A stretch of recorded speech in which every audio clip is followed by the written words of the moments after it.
Dear students, welcome again. Past tense के ऊपर हम पहले दो वीडियो देख चुके हैं, पास्ट सिंपल टेंस के बारे में और पास्ट कंटिन्यूस टेंस के बारे में। आज हम पास्ट परफेक्ट टेंस के बारे में जो है सीखेंगे। तो पास्ट परफेक्ट टेंस बहुत ही इंपॉर्टेंट टेंस है। ये अपने को ग्रामर पॉइंट ऑफ व्यू से भी सीखना है और स्पोकन इंग्लिश के अंदर भी इसका काफी रोल रहता है। तो मैं आज आपको दोनों ही टाइप्स के बारे में बताऊंगा कि कैसे हम स्पोकन इंग्लिश में इसको यूज करते हैं और कैसे ग्रामर पॉइंट ऑफ व्यू से इसका हम यूज करते हैं। तो आइए चलते हैं। Past perfect tense. तो सबसे पहले अपने बात करते हैं कि हिंदी वाक्य के अंदर इसकी पहचान क्या होती है। तो हिंदी वाक्य के अंत में चुका था, चुकी थी, चुके थे, ये तो होता ही है, लेकिन इसके अलावा भी हम एक स्ट्रक्चर से और इसको पहचान सकते हैं। इसके अंत में लिया था, दिया था, किया था, इस तरह का भी होता है। या इसकी साउंड से अगर हम पहचाने तो इसकी साउंड के अंदर आ था, ए थे, ई थी, और आ था, ई थी और ए थे। इस तरह से भी इसकी साउंड जो है अंत होता है हिंदी वाक्य के अंत में। इस तरह जरूरी नहीं है कि आपको चुका है, चुका था, चुकी थी या चुके थे देखने को मिले।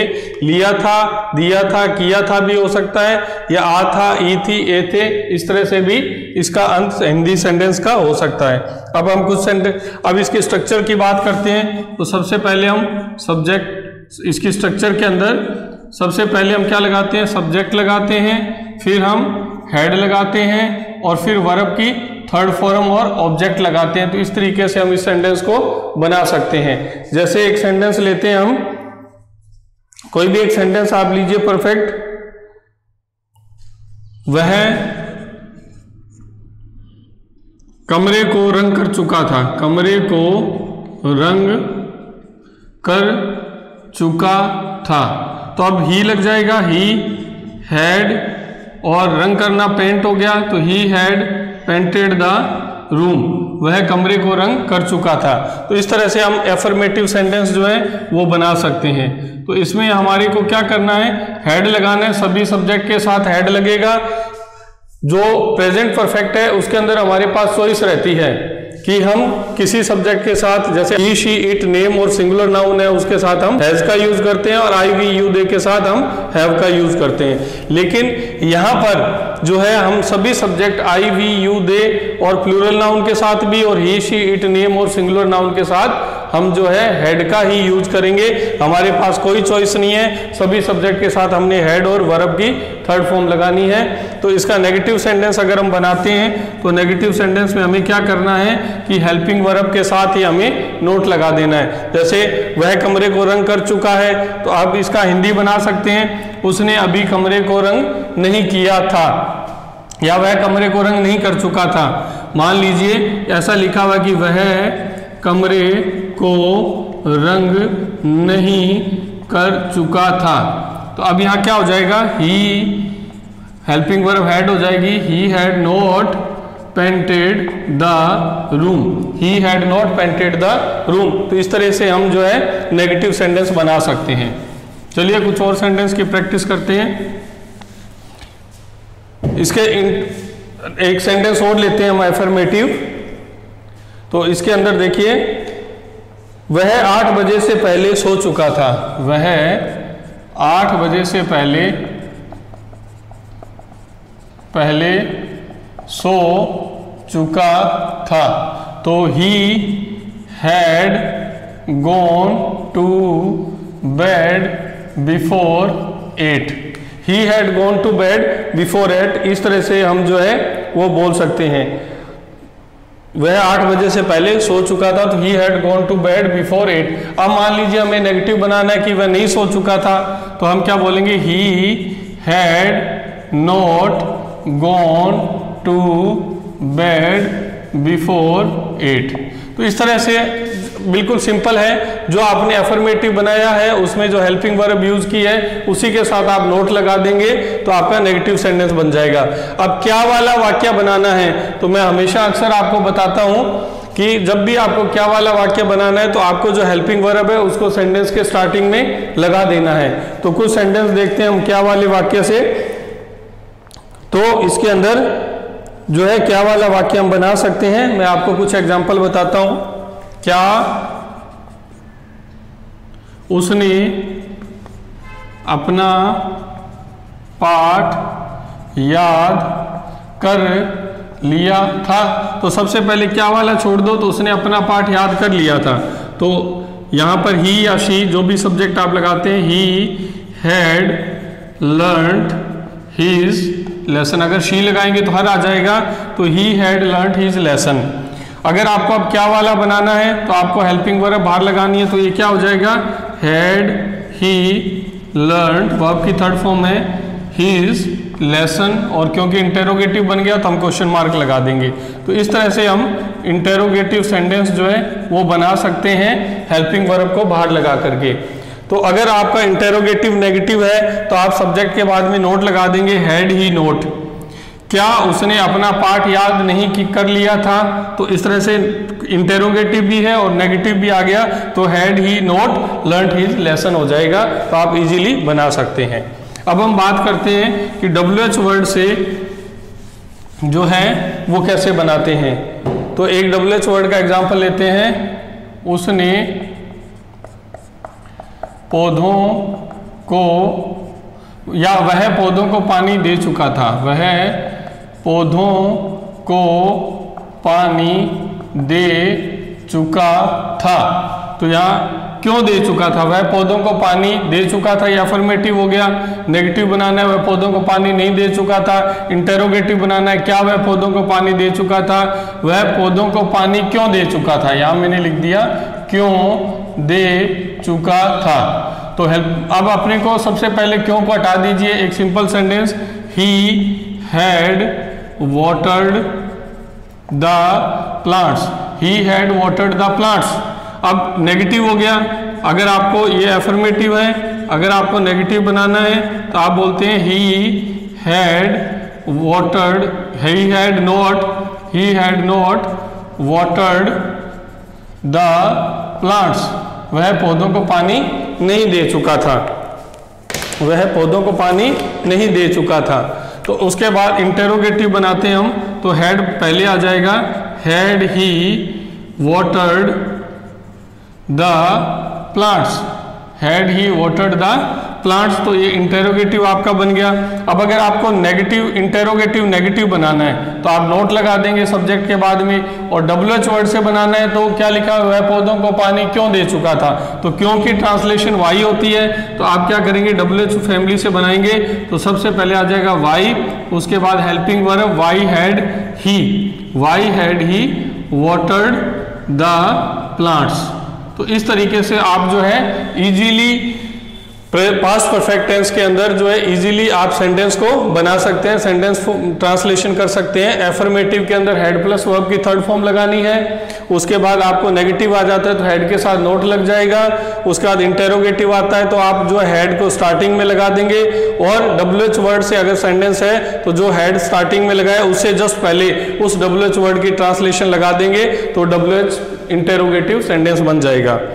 अब हम देखते हैं, ये तो ग्रामर पॉइंट ऑफ व्यू से हुआ। अब हम देखते हैं कि स्पोकन इंग्लिश के अंदर इसका कहाँ यूज रहता है। तो मैं आपको कुछ ऐसे सेंटेंसेस बताऊंगा जिसको आप इजीली अपनी लैंग्वेज में ऐड कर सकते हैं। एक और बात कि क्योंकि हमने पास्ट इंडेफिनिट को सीख लिया है और ये पास्ट परफेक्ट टेंस को भी हमने आज पढ़ा है, तो इन दोनों को ऐड करके कुछ जो है सेंटेंसेस बनते हैं। उन सेंटेंसेस को हम कैसे यूज करते हैं, दोनों टेंसेस का उसमें यूज होता है और वो हमारी लैंग्वेज में किस तरह से बेनिफिशियल रहता है। तो मैं आज आपको 5 मिनट आपके और लूंगा, तो थोड़ा सा वीडियो लंबा हो जाएगा, लेकिन आप अब इस वीडियो को कंप्लीट देखना, जिससे आपकी लैंग्वेज में काफी इंप्रूवमेंट होगा।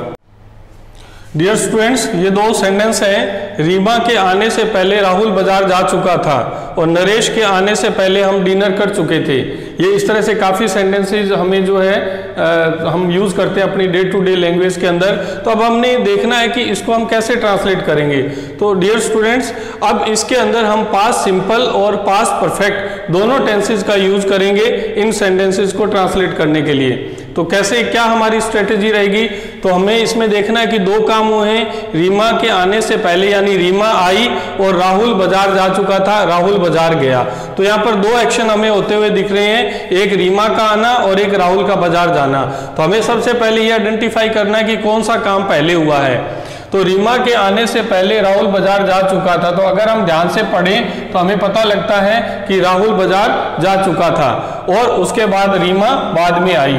तो अब इसको ट्रांसलेशन करने के लिए हमें क्या करना है कि जो एक्शन पहले हुआ है, जो फर्स्ट एक्शन हुआ है, उसके लिए हम हैड प्लस वर्ब की थर्ड फॉर्म का यूज करेंगे, और जो एक्शन बाद में हुआ है, जो एक्शन बाद में हुआ है, लेटर एक्शन जो हुआ है, उसके लिए हम जो है वर्ब की ओनली सेकंड फॉर्म का यूज करेंगे। तो ये चीज अपने को ध्यान में रखना है। तो जो पहले एक्शन हुआ है उसके लिए जो है हेड प्लस वर्ब की थर्ड फॉर्म लगानी है, और जो लेटर एक्शन हुआ है बाद वाले एक्शन के लिए हमें वर्ब की सेकंड फॉर्म लगानी है। तो देखते हैं, अब एक क्वेश्चन और आता है हमारे पास, एक हमारी प्रॉब्लम यहाँ आती है कि दो एक्शन है, एक रीमा का आना हुआ, एक राहुल का बाजार जाना हुआ। तो अब हम कंफ्यूजन है कि हम पहले ट्रांसलेशन किसको करें, रीमा के आने से पहले रीमा का सेंटेंस यहाँ से शुरू करें रीमा से, या हम राहुल से सेंटेंस शुरू करें। तो ऐसी स्थिति में हमें क्या देखना है कि जो अगर पहले वर्ड लगा हुआ है तो जो एक्शन पहले हुआ है, जो काम पहले हुआ है, उसी को हम सबसे पहले लिखेंगे। तो हम क्या लिखेंगे, Rahul had gone to market, Rahul had gone to market before Reema came। तो जो काम पहले हुआ है उसको हम एड प्लस वर्ब की थर्ड फॉर्म से भी लिखेंगे और उसको स्टार्ट भी उसी से करेंगे जो काम पहले हुआ है। उसके बाद नरेश के आने से पहले हम डिनर कर चुके थे, तो we had taken dinner, we had taken dinner before, किसके आने से पहले, नरेश के। तो नरेश, अब वर्ब की सेकंड फॉर्म कम की केम हो जाता है, तो बिफोर नरेश केम। तो इस तरीके से हम जो है ऐसे सेंटेंसेस को इजीली ट्रांसलेट कर सकते हैं। अब मैं इसका एक नया टाइप आपको और बताऊंगा कि जिसके अंदर अगर बाद शब्द का यूज दिया हो, जैसे राहुल के बाजार जाने के बाद रीमा आई, तो इस तरह के सेंटेंसेस को हम कैसे बनाते हैं, तो ये मैं आपको बताता हूं। स्टूडेंट्स, ये हमारे सामने दो सेंटेंसेस हैं। डॉक्टर के आने के बाद रोगी मरा था और मेरे स्टेशन पहुंचने के बाद ट्रेन चली थी। तो काम इसके अंदर भी हमें पैटर्न वही फॉलो करना है कि जो काम पहले हुआ है उसके लिए हम हेड प्लस वर्ब की थर्ड फॉर्म लगाएंगे, और जो काम हमारा बाद में हुआ है उसके लिए हम वर्ब की सेकंड फॉर्म लगाएंगे। लेकिन इसमें कुछ चेंज हो जाएगा, तो वो क्या चीज है इसको अपने बड़े ध्यान से समझेंगे, कंफ्यूजन होने की जरूरत नहीं है। मैं आपको बड़े अच्छे तरीके से समझा रहा हूं, आप थोड़ा सा अपना ध्यान रखिए इधर। तो डॉक्टर के आने से पहले रोगी मरा था, डॉक्टर के आने के बाद रोगी मरा था, यानी डॉक्टर पहले आ गया था, रोगी बाद में मरा। मेरे स्टेशन पहुंचने के बाद ट्रेन चली, यानी मैं पहले स्टेशन पहुंचा और ट्रेन बाद में चली। तो ट्रेन बाद में चली, मैं पहले स्टेशन पहुंचा, तो काम एक पहले हुआ एक बाद में हुआ। तो तरीका वही है, जो काम पहले हुआ, मेरे स्टेशन पहुंचने के बाद ट्रेन चली, यानी मैं पहले स्टेशन पहुंचा, तो यहाँ पर हमें हेड प्लस वर्ब की थर्ड फॉर्म यूज करनी है, यहाँ वर्ब की सेकंड फॉर्म को यूज करना है। डॉक्टर के आने के बाद रोगी मरा, तो डॉक्टर पहले आया, तो यहाँ हेड प्लस वर्ब की थर्ड फॉर्म हम लगाएंगे, और रोगी बाद में मरा, तो यहाँ वर्ब की सेकंड फॉर्म लगाएंगे। लेकिन यहाँ पर लिखा हुआ है बाद में, यहाँ भी वर्ड लिखा हुआ है बाद में। तो अब अपने को क्या करना है, अपने को स्टार्टिंग जो है वो इस सेंटेंस से करना है जो बाद में हुआ है। पहले वाले में हम जहां पहले लिखा होता है तो जो काम पहले हुआ है उससे स्टार्ट करते हैं, और जो बाद में लिखा हुआ है उसमें जो काम बाद में हुआ है उसी को स्टार्टिंग में लिखते हैं। पहले अगर यहाँ पहले वर्ड होता तो जो काम पहले हुआ है उसको हम स्टार्टिंग करते हैं वहां से, और अगर बाद में लिखा हुआ है तो जो काम बाद में हुआ है उससे स्टार्टिंग करेंगे। स्ट्रक्चर वही रहेगी। रोगी मरा था तो अपने क्या लिखेंगे, द पेशेंट डाइड, ये वर्ब की सेकंड फॉर्म होगी, the patient died after the doctor had come, after the doctor had come. अब मेरे स्टेशन पहुंचने के बाद ट्रेन चली थी, तो मैं स्टेशन पहले पहुंचा, ट्रेन बाद में चली, तो द ट्रेन लेफ्ट लीव छोड़ना किसी जगह के लिए लीव होता है तो लेफ्ट बोलते हैं। The train left the station, the train left the station after I had reached there, यानी देयर या स्टेशन लिख सकते हैं।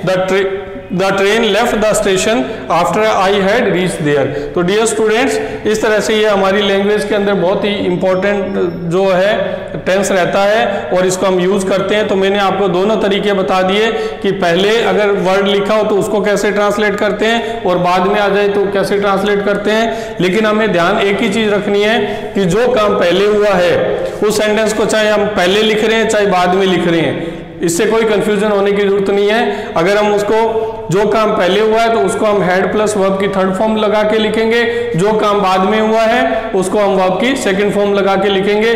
लेकिन पहले और बाद इन दोनों वर्ड से जो है अपने को थोड़ा सा चेंज करना है, लेकिन उसमें कंफ्यूज होने की जरूरत नहीं है। पहले अगर लग गया तो जो काम पहले हुआ है उससे स्टार्टिंग करेंगे, अगर बाद लगा हुआ है तो जो काम बाद में हुआ है उससे हम स्टार्टिंग करेंगे। तो आपको इजीली ये समझ में आ गया होगा।